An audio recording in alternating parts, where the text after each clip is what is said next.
dommage parce que on y croyait. Moi, d'où j'étais, puis avec les personnes où j'étais, parce que moi j'ai surtout suivi les matchs de la Tunisie sur Bein, comme j'étais sur les plateaux. Euh, En fait, en discutant même avec les consultants qui étaient là autour de nous, en fait, tout le jeu de la Tunisie reposait sur Youssef Msegni. Voilà, tout le monde le sait, moi le premier. Donc je sais que j'ai dit certaines choses qui ont déplu à certaines personnes. Mais moi, Youssef, je le connais depuis qu'il est très jeune. D'ailleurs, j'ai même rencontré avec son père lorsque son père m'avait confié Youssef quand il a eu toutes ces offres de clubs. Il pourra même vous le dire, c'était dans un hôtel à Tunis, il a eu des clubs extraordinaires.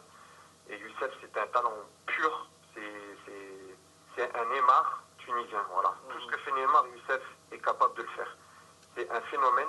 Mais voilà, quand Youssef est en forme, l'équipe tourne. Quand Youssef n'est pas en forme, l'équipe ne tourne pas. Ensuite, ça joue à peu de choses.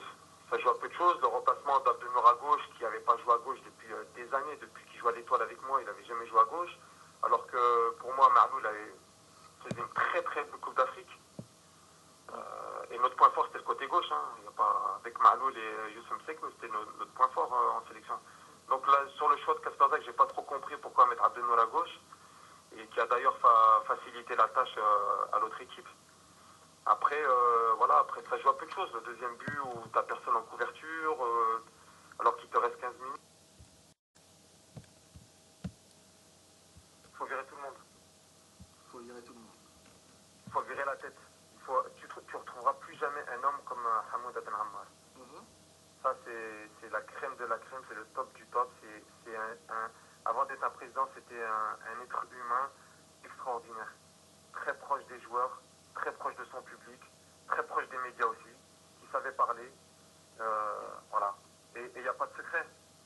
L'époque où il était là en tant que président, c'est là où la Tunisie a eu les meilleurs résultats.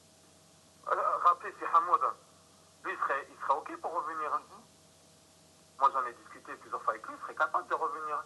Khaled Badr. Pourquoi Badr ne prendrait pas la présidence?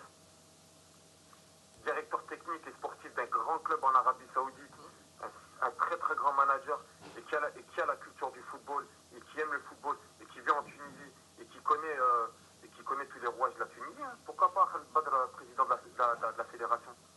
Quelqu'un respecté de tout le monde, une icône en Tunisie. Pourquoi pas?